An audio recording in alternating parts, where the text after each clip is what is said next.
শুধু আমাদেরকে অসহযোগিতা করে নাই, পুরো জাতিকে অসহযোগিতা করেছে।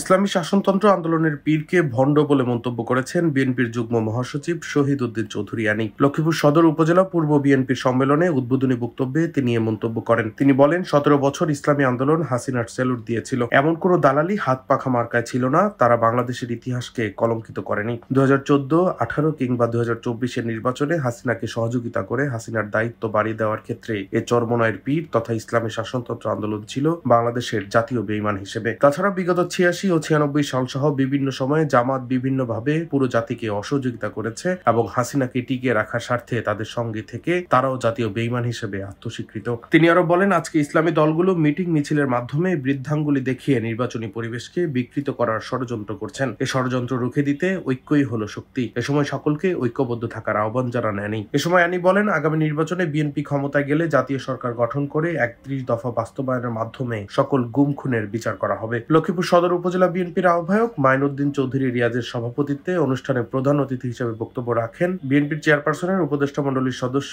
ইসমাইল জবিউল্লাহ। অন্যান্যদের মধ্যে উপস্থিত ছিলেন বেগম খালেদা জিয়ার উপদেষ্টা আবুল খায়ের ভূঁইয়া ও বিএনপির সহ শিল্প ও বাণিজ্য বিষয়ক সম্পাদক আশরাফ উদ্দিন মিজান ও বাফুফের সহ সভাপতি ওয়াহিদ উদ্দিন চৌধুরী হ্যাপি সহ অনেকে।